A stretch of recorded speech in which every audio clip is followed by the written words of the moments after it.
తాకట్లో ఉన్న మీ బంగారాన్ని విడిపించి ఆ రోజు ఆన్లైన్ రేటుకి కొంటాం. Sharma gold company. నమస్కారం, వెల్కమ్ టు సుమన్ టీవీ. నేను గీతాంజలి. కృష్ణాష్టమి ఆగస్టు 15-16 ఒక సందిగ్ధం ఏర్పడిపోయింది. ఇప్పుడే కాదు, ప్రతిసారి మనకి సందేహం ఉంటుంది కదండి. 2 రోజులు జరుపుకోవాలా, కేవలం ఒక్కరోజైనా, ఒక్కరోజైతే ఏ రోజు జరుపుకోవాలి, ఇదొకటైతే. అలాగే ప్రత్యేకించి కృష్ణాష్టమి రోజున వ్రతాన్ని ఆచరిస్తూ ఉంటారు. ఆ వ్రతం ఎవరు ఆచరించాలి, ఏ విధంగా ఆచరించాలి, ఎటువంటి నైవేద్యాన్ని ఆ కృష్ణయ్యకి ఈ రోజున సమర్పించాలి, కృష్ణానుగ్రహం పొందాలంటే ఈ రోజున విశేషంగా ఏం చేయాలి, ఏం చేయకూడదు తెలుసుకుందాం. వివరించేందుకు ప్రస్తుతం మనతో పాటు ఉన్నారు ప్రముఖ జ్యోతిష్యులు బ్రహ్మశ్రీ నందిభట్ల శ్రీహరి శర్మ గురువు గారు. వారితో మాట్లాడదాం. గురుగారు నమస్కారం అండి. వాగర్థ వివ సంపృక్తౌ వాగర్థ ప్రతిపత్తయే జగతః పితరౌ వందే పార్వతీ పరమేశ్వరౌ. ఆదిత్యాయ చ సోమాయ మంగళాయ బుధాయ చ గురుశుక్రశనిభ్యశ్చ రాహవే కేతవే నమః. శృంగేరి జగద్గురు పీఠాధిపతులకి, కంచి పీఠాధిపతులకి నమస్కారములు తెలియచేసుకుంటూ కార్యక్రమాన్ని ప్రారంభిద్దాం. గురుగారు, కృష్ణాష్టమి ఎప్పుడు మిమ్మల్ని మొదటి ప్రశ్న ఇదే అడుగుతాను నేను. సందేహం అండి, ఏ రోజున జరుపుకోవాలని. ఈసారి కూడా అంతే. ఆగస్టు 15-16 ఏ రోజండి? మనకు శ్రీకృష్ణుల వారి యొక్క అనగా ఈ భాగవతము సంబంధించినటువంటిది మనం చూసుకున్నట్లయితే మధ్యరాత్రి 12 గంటల సమయంలో శ్రావణ మాసము కృష్ణపక్షము అష్టమి తిథితో కూడుకున్నటువంటిది మరియు రోహిణీ నక్షత్రంతో కూడుకున్నటువంటి రోజున జన్మించారు. దానిని శ్రీకృష్ణ జయంతి అని అంటుంటారు. అది ఆ రోజు దారభ్యత ఈ శ్రీకృష్ణ జయంతి అనేటువంటిది పర్వదినంగా జరుపుకుంటున్నారు. అసలు ఎందుకింత పర్వదినం, శ్రీకృష్ణ జయంతికి ఎందుకింత విశిష్టత అంటే, మనకు ఉన్నటువంటి 365 రోజుల్లో చెప్పబడినటువంటి పండుగలలో 4 విశేషమైనటువంటి పండుగలు చెప్పబడ్డాయి. అది కేవలం రాత్రిపూట మాత్రమే జరుపుకునేటువంటి పండుగలు. ఒకటి శివరాత్రి, ఒకటి మన్మథ పౌర్ణమి అనగా హోళీ, మూడవది ఈ శ్రీకృష్ణ జయంతి మరియు దీపావళి. ఈ 4 మాత్రమే రాత్రిపూట జరుపుకుంటారు. మిగతావన్నీ ఉదయం పూట ప్రధానంగా జరుపుకునేటువంటిది. అయితే ఈ శ్రీకృష్ణాష్టమికి సంబంధించినటువంటి అనేక సందేహాలు ఎప్పుడు కూడా ఆ తేదీలలో ఉన్నటువంటిది ఒక క్వశ్చన్ మార్కే వీక్షించేటువంటి ప్రజలకందరికీ కూడా. అంటే స్మార్తులు ఒక రకముగా, వైష్ణవులు ఒక రకముగా ఈ యొక్క శ్రీకృష్ణ జయంతిని జరుపుకుంటుంటారు. అయితే ప్రధానంగా ఈ శ్రీకృష్ణ జయంతికి సంబంధించినటువంటి నియమాలు ఏమిటి అని మనం ఒకసారి గనక ఆలోచించుకుంటే, ఆ నియమాలలో చెప్పబడినటువంటిది నిశి సమయానికి అష్టమి తిథి ఉండాలి. రోహిణీ నక్షత్రం యొక్క స్పర్శ కనీసం ఒక ముహూర్త సమయం అన్నా ఉండాలంటే 24 నిమిషాలైనా కానీ ఆ స్పర్శ ఉండాలంటే ఆ సంబంధించినటువంటిది ఈక్వేషన్స్ కలవాలి. అయితే ఈ సంవత్సరం గనక చూసుకున్నట్లయితే కృత్తికా నక్షత్రం ఉండకూడదు అని చెప్పి మనకు చెప్పబడినటువంటిది. కాబట్టి 15వ తారీఖు రోజున ఈ సంబంధించినటువంటిది సప్తమి తిథి రాత్రి వరకు ఉంది.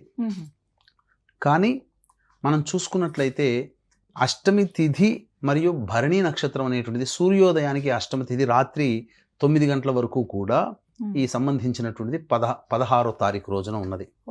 కాబట్టి నిశి సమయానికి ఉన్నది అష్టమి తిథి 15వ తారీఖు లేదా 16వ తారీఖు అనేటువంటిది చాలా మందికి ఉండేటువంటి సందిగ్ధత.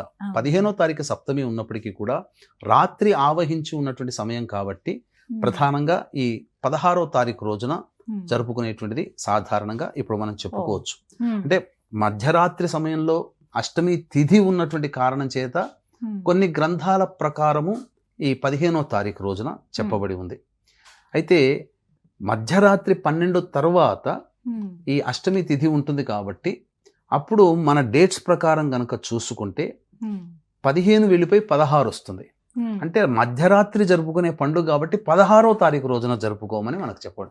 16వ తారీఖు అంటే సూర్యోదయం అయిన దారభ్యత అనే లెక్క కాకుండా 15 రాత్రి తెల్లవారితే 16 అనగా మధ్యరాత్రి చేసుకునేటువంటిది. ఎందుకంటే మధ్యరాత్రి సమయంలో శ్రీకృష్ణుల వారు వృషభ లగ్నంలో చంద్రుడు ఉచ్చస్థితి ఉండగా చెప్పబడి ఉంది. అయితే కాలమాధవీయం ప్రకారము చెప్పబడినటువంటిది ఏంటంటే, సూర్యుడు సింహరాశిలో ఉండగా, బాగా గుర్తుపెట్టుకుని వీక్షించేటువంటి ప్రేక్షకులు, సూర్యుడు సింహరాశిలో ఉండగా అష్టమి తిథి మరియు రోహిణీ నక్షత్రం ఉన్నప్పుడే ఈ యొక్క సంబంధించినటువంటి శ్రీకృష్ణ జయంతి, శ్రీకృష్ణ జన్మాష్టమి జరుపుకోమని శాస్త్రం. కాబట్టి రోహిణీ నక్షత్రం లేదు, రోహిణీ నక్షత్రం లేదు. సూర్యుడు 17వ తారీఖు రోజున ఈ యొక్క సింహ సంక్రమణం చేస్తున్నాడు. 16వ తారీఖు వరకు కూడా సూర్యుడు కర్కాటక రాశిలోనే అంటే ఉంటాడు. మరి ఇప్పుడు అసలు కృష్ణాష్టమి అసలు వాస్తవంగా చెప్పాలంటే వైష్ణవులు కానీ స్మార్తులు కానీ జరుపుకునేటువంటిది ఆ, ఇవి ఏవీ లేనప్పుడు వచ్చే భాద్రపద మాసంలో ఉండే అష్టమి రోజున జరుపుకోమన్నారు. ఓ, ఆ భాద్రపద మాసంలో వచ్చేటువంటి కాలమాధవీయం అనేటువంటి గ్రంథం ప్రకారం చూసుకుంటే ఉమ్, 14 సెప్టెంబర్ ఉమ్, ఆ రోజున అష్టమి తిథి ఉంటుంది రాత్రిపూట ఉమ్, నిశీ సమయంలో. అలాగే ఒక ముహూర్త కాలమైన రోహిణీ నక్షత్ర స్పర్శ ఉంటుంది. ఉమ్, అలాగే సూర్యుడు సింహరాశిలో ఉంటాడు.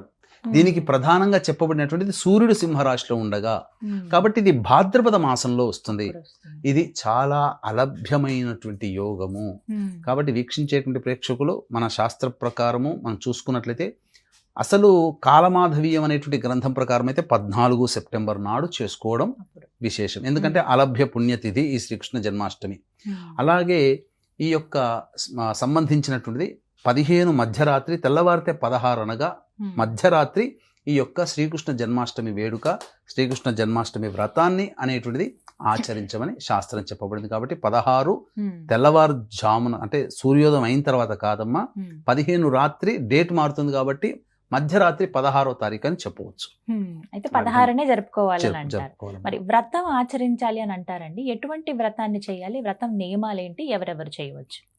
ఇది ఈ వ్రత నియమం అనేటువంటిది అందరూ కూడా చేయవచ్చునమ్మా. ఉమ్, ఎందుకనంటే శ్రీకృష్ణుడు భూదేవి యొక్క కోరికను ఉమ్, మన్నించి, అంటే Hmm. బ్రహ్మదేవతి దేవతలందరూ కూడా విష్ణువుని మొరపెట్టుకుంటే భూదేవితో సహా, అందుకే మనకు ఉమ్, సంబంధించినటువంటిది శ్రీకృష్ణుడి యొక్క కథకి సంబంధించినప్పుడు మొట్టమొదలు ప్రారంభమయ్యేది ఇదే.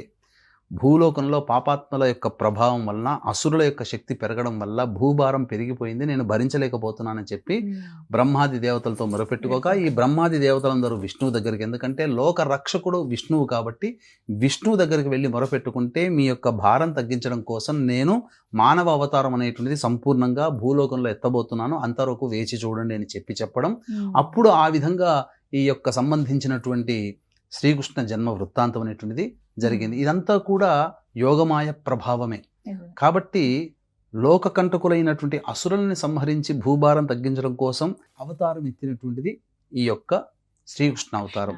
ఇది శ్రీకృష్ణుడికి సంబంధించినట్టు చూసుకుంటే పూరి క్షేత్రం గురించి చెప్పుకోక తప్పదు.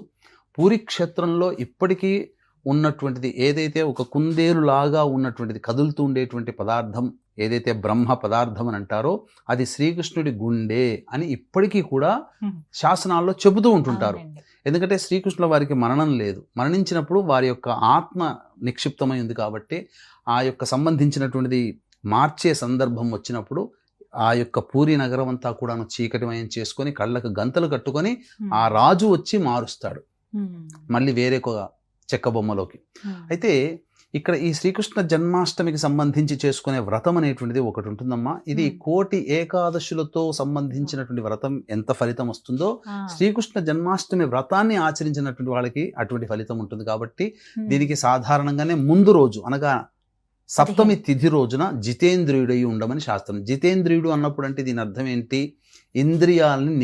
ఇంద్రియాన్ని జయించిన వాడు జితేంద్రియుడు. అంటే ఉమ్, ఇంద్రియాన్ని నిగ్రహించుకోవాలి. మానవుడికి వచ్చేటువంటి ఇంద్రియ నిగ్రహం లేకపోతే కనిపించిన పదార్థం తింటాడు, మద్యపానం చేస్తాడు, మాంసాహారం భుజిస్తాడు, దాంపత్యంలో ఉంటాడు, మద్యపానం, ధూమపానం ఇవన్నీ ఉంటాయి. అన్నీ కాబట్టి ఉంటాయి. అటువంటి చెడు వ్యసనాలు అనేటువంటివి ఏవి లేకుండా సదా నిష్ఠవ్రతుడై బ్రహ్మచర్య వ్రతాన్ని ఆచరిస్తూ నేల మీద పడుకొని ఆ యొక్క సప్తమి తిథి రోజు అనేటువంటిది ఆ విధంగా ఆచరించుకుంటూ ఉండి అష్టమి తిథి రోజున ఉదయమే లేవగానే చక్కగా ఆ సంబంధించినటువంటి నీళ్లతో స్నానం ఆచరించాలి. అయితే నదిలో కానీ సముద్రంలో కానీ ఆచరించమన్నారు.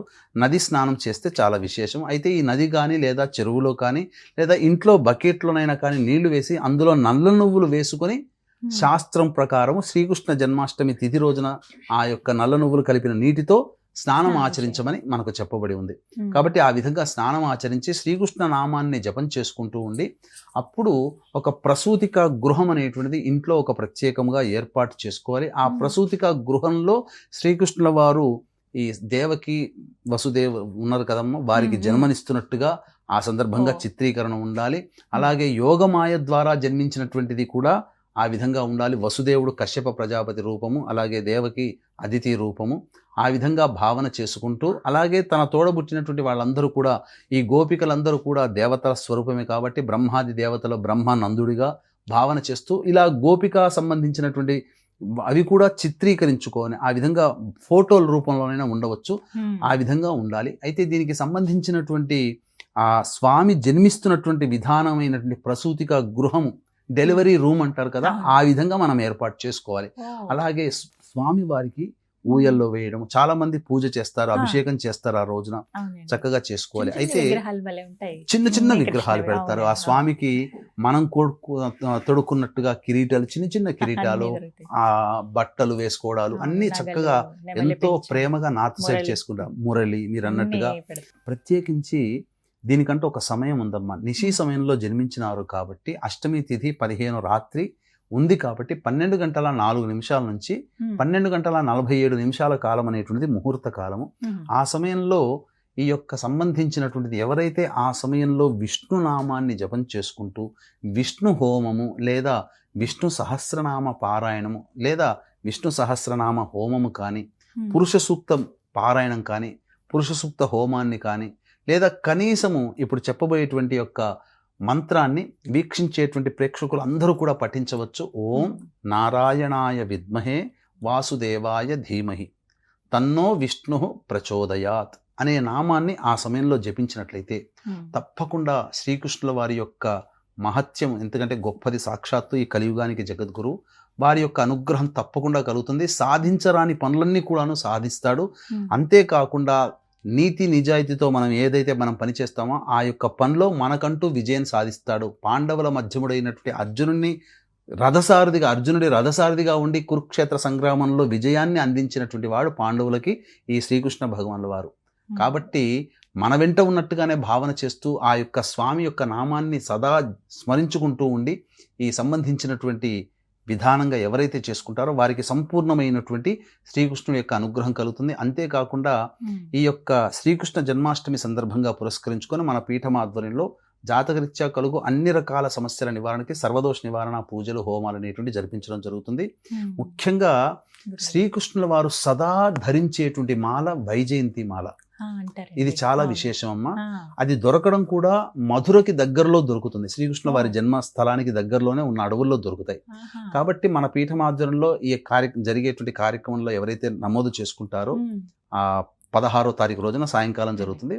సాయంకాలం 4 గంటల లోపల నమోదు చేసుకోవచ్చు. అటువంటి వారికి ఈ వైజయంతి మాల పూజ చేసి కానుకగా ఇవ్వడం జరుగుతుందమ్మా. అభిమానంగా ఆ స్వామి వారి జన్మదినాన్ని పురస్కరించుకొని తప్పకుండా మీరు ఆ కార్యక్రమంలో నమోదు చేసుకున్న వాళ్ళకి ఇవ్వడం జరుగుతుంది. అవకాశం ఉంటే కార్యక్రమ తదనంతరం కాంటాక్ట్ చేసి వివరాలు తెలుసుకోవచ్చు. గురుగారు, మరి ఈ వ్రతంలో ప్రత్యేకించి ఇంకా నియమం ఏమన్నా ఉంటుందా? ఇటువంటి నైవేద్యాన్ని సమర్పించాలి, దీపారాధన విధంగా ఉండాలి, విగ్రహాలు పెట్టచ్చా లేకుంటే ఫోటోలు ఉన్నా సరిపోతుందా? విగ్రహాలు అయితే మంచిదమ్మా, ఎక్కడైనా దొరుకుతాయి, ఇత్తడి విగ్రహాలు దొరుకుతాయి. లేదు అని అనుకున్నప్పుడు కనీసం మనము భావన కలశంగా పెట్టుకోవాలి. పూర్వంలో ఫోటోలు అంటూ లేవు.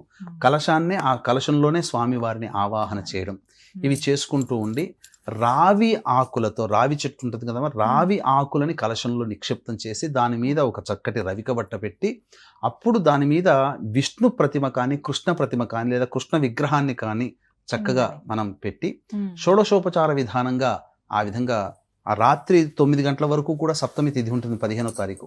మధ్యరాత్రి నేను చెప్పినటువంటి 15 వెళ్ళి 16 రాగానే 12 గంటల 4 నిమిషాల నుంచి 12 గంటల 47 నిమిషాల వరకు ఉండే సమయము ఈ సంబంధించినటువంటి ముహూర్త కాలం. కాబట్టి ఆ సమయంలో కలశంలో పూజ చేసి విష్ణు సహస్రనామ పారాయణం చేయడం, చక్కగా ఆ విగ్రహానికి పూజ చేయడం, అష్టమి తిథి రోజున మళ్ళీ తెల్లవారి ఈ విధంగా చేసుకొని బ్రాహ్మడికి దానం గనక చేసినట్లయితే తప్పకుండా ఆ కలశంతో సహా గనక దానం చేస్తే మంచి జరుగుతుంది. ఇక నైవేద్యంగా స్వామివారికి ఎంతో ఇష్టమైనటువంటిది వెన్న. ఆ వెన్న అనేటువంటిది నైవేద్యంగా పెడితే చాలా విశేషంగా ఉంటుంది. అంతేకాకుండా అంటే ఆ ప్రీతికరమైన వస్తువు, మనకి ఏ పండు ఇష్టమో ఆ పండు మన చేతిలో పెట్టారనుకోండి, మనం సంతోషిస్తాం కదా భగవంతుడు, అట్లాగే అది కూడా. అంతేకాకుండా ఎవరైతే ఈ యొక్క వ్రతాన్ని ఆచరిస్తారో లోకాన్ని ఉద్ధరించగలిగే కానీ లేదా వంశాన్ని ఉద్ధరించగలిగే గొప్ప సంతానం కలుగుతుందమ్మా. సంతానం లేని వాళ్ళకి ఈ కృష్ణాష్టమి వ్రతాన్ని ఆచరించి చూడండి, తప్పకుండా సంతానం కలుగుతుంది, అందులో సందేహమే లేదు. ఇది వ్రత నియమంలో చెప్పబడినటువంటి మాట, నా మాట కాదమ్మా. అంతేకాకుండా ఈ యొక్క సంబంధించినటువంటి వెన్నతో కూడా సంతాన గోపాల హోమం కానీ, వెన్నతో సహా సంబంధించినటువంటి నువ్వులు వెన్న కలిపిన దాంతో కనుక చేస్తే సమస్తమైనటువంటి జాతక దోషాలు ఈ హోమం చేయడం వల్ల తొలగిపోతాయమ్మా. ఆ సమయంలో చేస్తే చాలా మంచిది. మధ్యరాత్రి 15 తెల్లవారుజామున అట్లా ఆ విధంగా చేస్తే మంచిది. జాగరణం చేస్తే ఇంకా మంచిది. విష్ణునామాన్ని, కృష్ణనామాన్ని జపం చేసుకుంటుంటే ఆ రోజు ఎవరైతే కృష్ణుణ్ణి అత్యంత భక్తి ప్రపత్తులతో ఆరాధిస్తారో వాళ్ళకి తప్పకుండా కృష్ణుడి యొక్క అనుగ్రహం కలుగుతుంది. కృష్ణుడు ఏదో మనకు సంబంధించినటువంటి ఏదో పర్సనాలిటీ డెవలప్మెంట్ కోచ్ లాగా కాకుండా మన జీవితాన్ని ఉద్ధరించగలిగేటువంటి వ్యక్తిగా సాక్షాత్తు మానవ రూపాన్ని పొంది అష్ట కష్టాలు పడి ఎలా జీవించాలి, ఎలా సమస్యలను ఎలా ఎదుర్కోవాలి అని చెప్పి చూపించినటువంటి వాడు. అటువంటి వాడి సంబంధించినటువంటి జన్మించినటువంటి రోజు కాబట్టి ఆ భగవంతుని యొక్క అనుగ్రహం మనకు కలిగి మనము కూడా మన కష్టాల కడల నుంచి ఎలా బయటగలగం, ఆ కృష్ణుని యొక్క ప్రేరణతో మనము కూడా బయటగలుగుతామని చెప్పడంలో ఏమాత్రం సందేహం లేదు. చాలా చక్కగా వివరించారు గురుగారు, ధన్యవాదాలండి. సర్వం శ్రీ ఉమామహేశ్వర పరబ్రహ్మార్పణమస్తు.